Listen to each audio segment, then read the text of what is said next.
Okay, I guess I'll start right here. I don't know how well the audio is going to come out because I'm going a little bit faster than normal. Just wanted to get out for a short ride today. My work recently switched me to night shift, so although I'm going to put this in the Sunday ride playlist, it's actually like, I think it's Friday morning.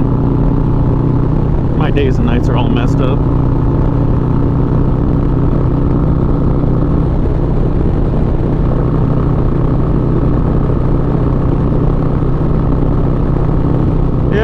Gonna take a cruise through the Texas Hill Country.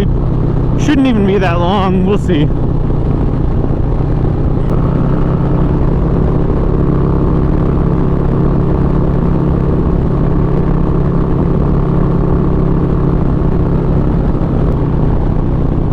So my dad should get the fluid today to start up his that cam project that I was talking about on his 1968 Mustang. So that's gonna be pretty cool. Ordered an Ohlin's rear monoshock. I was on the fence about going with either Ohlin's or Legends. I was concerned about the reservoir because I know with like one company that has an external reservoir like Ohlin's, they want you to take off the belt guard and mount it back there on the swing arm. Honestly, I don't want to do that. Sometimes, not all the time, but sometimes I go through rocks and stuff and I feel like I need the belt guard. But yeah, the Ohlin's one, I saw a picture on a Moonshine Harley Davidson. They just recently did a bike exactly like mine actually, with an Ohlin shock, and yeah, they just mounted the reservoir. It goes on the side cover. It looks really clean. See how well the wind protection does here, because this is the spot where I like to get it. Testing. See if my mic can pick up my audio at all. I'm going about 100. Yeah, 100 miles per hour. If I could just cruise at this speed when I go out to California the entire way, I should make really good time. This bike is super stable at this speed. Between 90 and 100.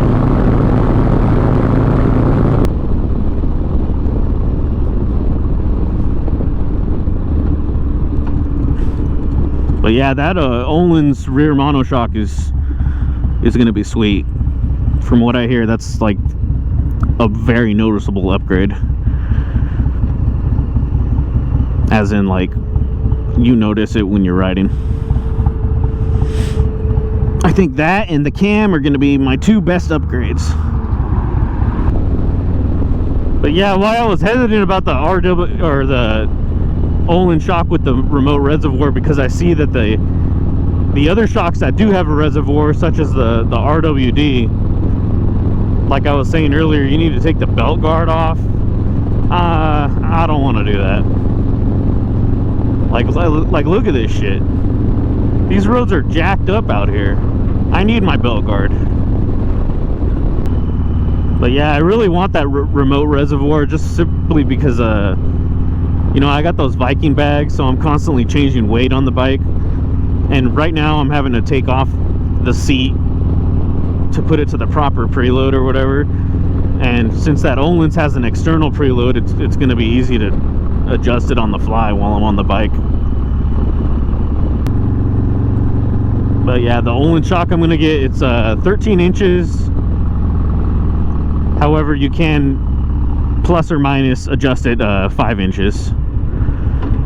So I mean, it could be adjusted to 12.5 or 13.5. Honestly, I think I'm going to go between 12.5 and 13. I don't want it to be so tall because, you know, I got a messed up leg. I need to get on and off of it safely. But I don't want it to be so short that I lose travel, because the whole purpose of that shock is to give me some good travel so I can corner better. But yeah, similar to that Moonshine video, what I plan on doing actually is going with the Ohlin's monoshock in the rear, and then putting those cartridge inserts from Legend suspension up front.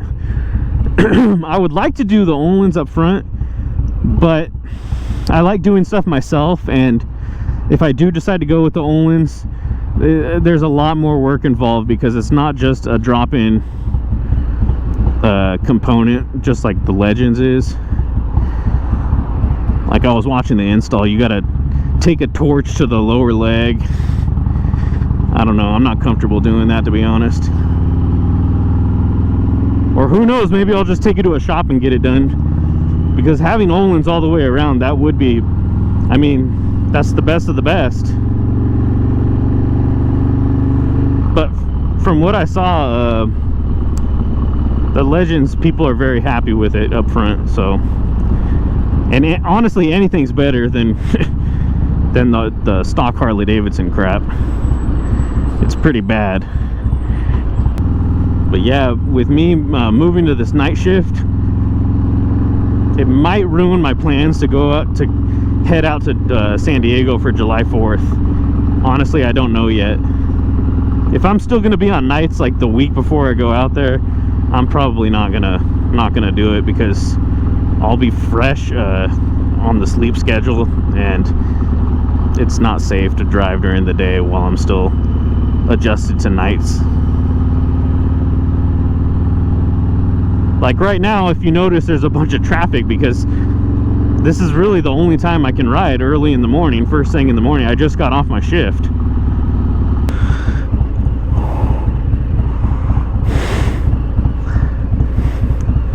Holy shit. Now that's big text right there, boy.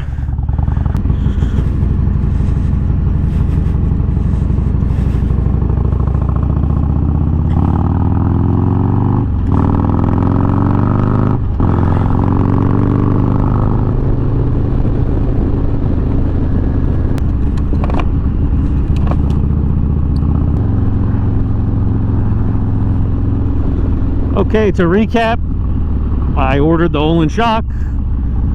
Might not go to San Diego, because I recently got moved to night shift. And yeah, I think that's everything. Not a whole lot going on with me right now. Okay, thanks for joining me on this week's ride. Subscribe if you haven't. I'll catch you guys next week.